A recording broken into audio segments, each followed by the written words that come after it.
আলহামদুলিল্লাহ। সুন্দর, সুন্দর রান্না করে যদি এভাবে প্লেট সাজিয়ে প্রিয়জনকে দেওয়া যায়, সে অবশ্যই আপনার উপরে খুশি হবে।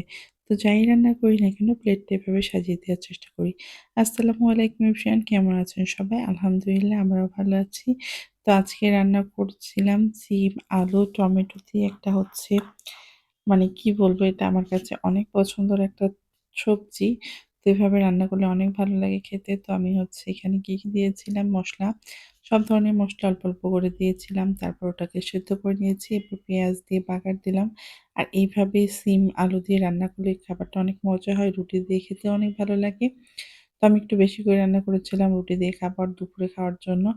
তো পরে আমি লাস্টে একটু ধনেপাতা দিয়ে দিয়েছিলাম যাতে ফ্লেভারটা আরো সুন্দর আসে। তো এখানে আমি যে ধনেপাতাটা দিয়ে একটু নাড়াচাড়া করে ঢাকা দিয়ে কিছুক্ষণ পর নামিয়ে নিব। তো এই যে আমার ধনেপাতা দিয়ে হচ্ছে সিম রান্না শেষ। এবার আমি মাংস রান্না করব। তো দেশি মুরগি বাসা থেকে নিয়ে এসেছিলাম আসার সময়, তো রান্না করা হয়নি। তো আজকে ভাবলাম রান্না করি। তো আলু তো দিতেই হবে। এখানে আমি আলু কেটে নিয়েছিলাম। আর এদিকে হচ্ছে পেঁয়াজটা ভেজে নিচ্ছি মসলা কষানোর জন্য। তো পেঁয়াজটা একটু বেশি দিয়েছি আর বেরেস্তা করে উঠায় রাখবো না। এর ভেতরে আমি সব ধরনের মসলা দিয়ে দিচ্ছি এক, এক করে। তো এভাবে হচ্ছে আমরা প্রত্যেকদিন যেভাবে রান্না করি সেভাবেই রান্না করছিলাম। আর এদিকে তাসফিয়া চলে এসছে কি রান্না করতেছি দেখার জন্য। বলতেছে যে, "তুমি বিরিয়ানি রান্না করবা?" আমি বললাম, "না, এই মুরগি দিয়ে বিরিয়ানি রান্না করলে ভালো লাগবে না খেতে।" কারণ হচ্ছে দেশি মুরগি একটু পাতলা আলু দিয়ে ঝোল করলে বেশি ভালো লাগে।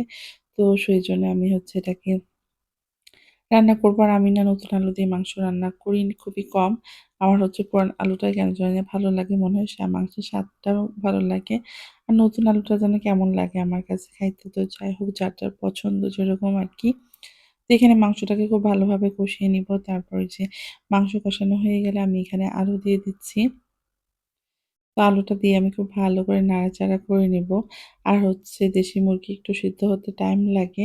তো সেজন্য আমি আলুগুলাকে দিয়ে দিয়েছি একবারে যাতে আলুগুলোও সেদ্ধ হয়ে যায়।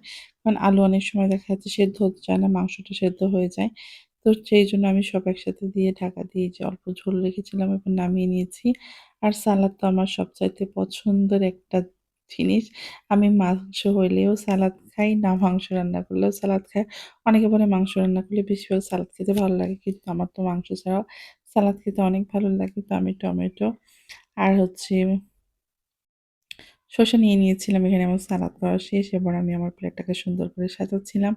কারণ হচ্ছে আপনাদের ভাইকে এবার খেতে দিব। তো ১ম এ আমি সবজি দিয়ে দিয়েছি। তারপর হচ্ছে আমি মাংস দিয়ে দিব।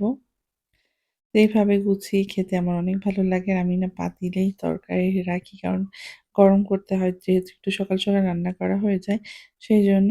তো এখানে আমি সবকিছু দিয়ে প্লেটটাকে খুব সুন্দর করে সাজিয়েছিলাম।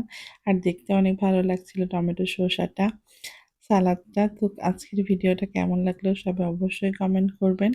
আর সবাই ভালো থাকবেন, সুস্থ থাকবেন। আজকের ভিডিওটা এই পর্যন্তই। আল্লাহ হাফিজ।